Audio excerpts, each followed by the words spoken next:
Listen, this is the team that came out and fought. Breece Hall is a burgeoning star for this offense. And defensively, I tell you what, they freaking hit. They laid face masks and shoulder pads on folks the entire day, capped by this play by Quinnen Williams. Get out of here, Tyreek.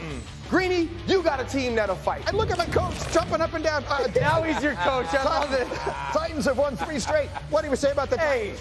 Mike Vrabel, shout out to you, man. All you do is continue to prove that you are one of the great coaches in the NFL. You were 0-2. I watched this team fall to 0-2 against the Buffalo Bills on the road, and they looked awful. They go on the road. They get a win against Carson Wentz and the Commanders. They sit at 3-2 in the midst of a ton of injuries. Incredible coaching job by Tennessee. Rex, the Chargers didn't lose in Cleveland yesterday, but don't blame Brandon Staley. He tried as hard as he could. He sure as heck did. Are you kidding?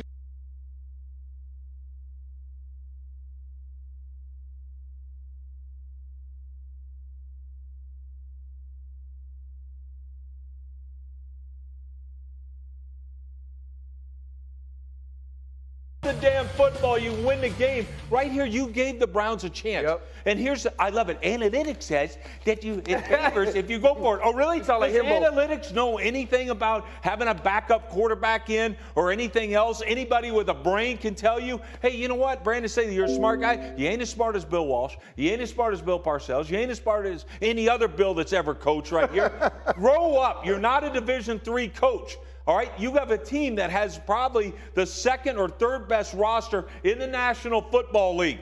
You kept them out of the playoffs last year. Don't do it again with this crap.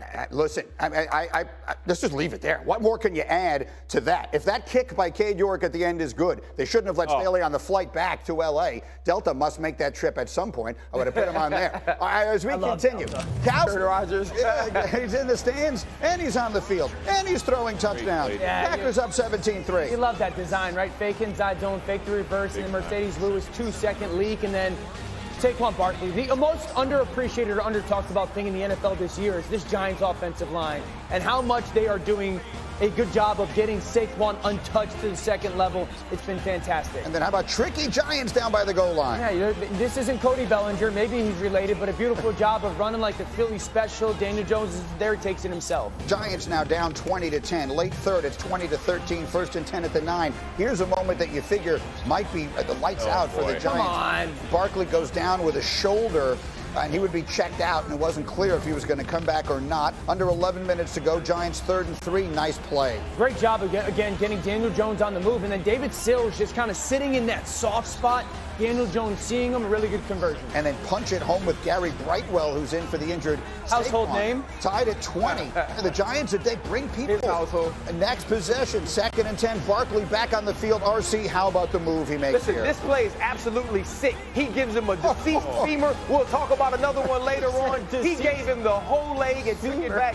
This is one of those plays where you say, this is the reason Saquon Barkley was drafted, and this absolutely shows that he is back.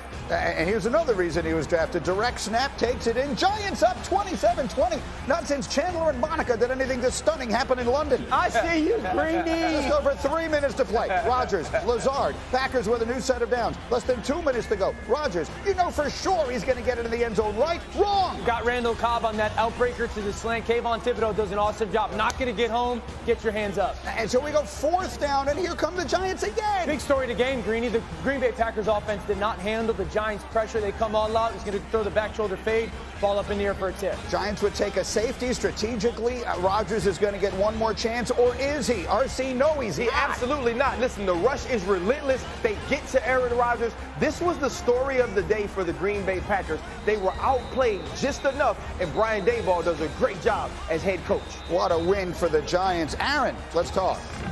Offensively, we haven't put 2 halves together. There's a lot that factors into that.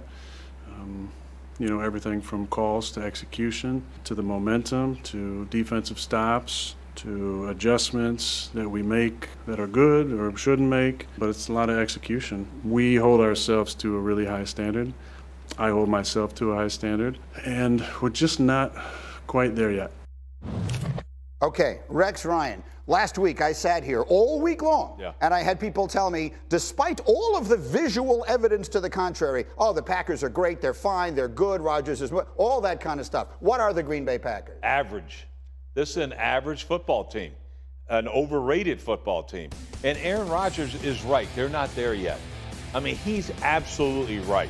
Okay? Are they going to get there? Do they have the pieces I don't think to get they're going to get there. No, and I don't think so. Do they miss Davante Adams? Oh, my gosh. Look, Wink Martindale has sat back and said, I'll play against this group any day of the week. Right now, who are you going to go to? Their best receiver is Randall Cobb, and he was really good about 8 years ago, all right? Nothing to Randall Cobb. I like Randall Cobb as a third receiver. He's their number one go-to guy right now. They have nothing on the outside. One of the worst passing teams in the league, Aaron Rodgers, ranks only above 2 quarterbacks, and Baker Mayfield's one of them. Really good going player. outside the receivers. So they only ranks above 1 quarterback. Yeah. Oh, Not really? nice. But RC. Okay, so Rodgers struggling. They're going to put together. Everyone keeps telling me how great their defense is. They have a 2-touchdown lead against Daniel Jones yesterday and lose. Oh, no, we was wrong. Yeah, you was wrong. You know what? Hey, Greeny, but this is the thing, man. I'm not going to come on for 17 weeks and try to convince people of stuff that's not actually happening. No, if they come back and they start playing well, I can say, you know what? Hell, we was wrong again. Yeah. But right now, when you look at this team, there's a progression you want to see with this team defensively. You want to see them start to dominate. They should be able to run sideline to sideline with Campbell and Walker at the linebacker positions. They are talented on the back end, and we thought they'd found rushers. None of those things are happening. And when you look at the game yesterday, it was make one play defense. It wasn't necessarily just get a stop. It was make a play and end this game. And every opportunity, it was Daniel Jones. It was Saquon Barkley. And so when you look at the way this team is supposed to be progressing to be good, none of those things are falling into place. The only thing I care about yesterday was Aaron Rodgers' final word. He said, yet. They will get there. For us to expect that the first weekend of October that they look like an offense that is – I've said it all year, guys. It's going to take time. Christian Watson has to play a little bit more. He missed yesterday with some health injuries early on in that football game. Dobbs is coming on. I absolutely believe that this offense is going to be more diverse and less dependent on Davante Adams without Davante Adams. I'll say this about yesterday. Number one, they didn't handle pressure well. And then number two, and I saw this a little bit last week, it feels like they've tried to force explosive plays than create explosive plays or chunks down the field in the throw game. I don't remember the last time, and I see you looking at me, RC, I watched Aaron Rodgers just drop back and throw go routes like he has over the last 2 weeks. That's not their offense. That's what I mean by forcing it rather than creating it. He looks like he's lost in legendary patience. They're so bad. No, they're not. Like, you know what? They beat the Bears pretty good. They scored 14 against the Bucks. You beat Zappy and them by 3. Zappy. You lose to the Giants. Like, it's just. You know who has the second best pass defense in the NFL? The Giants. Giants. We'll see.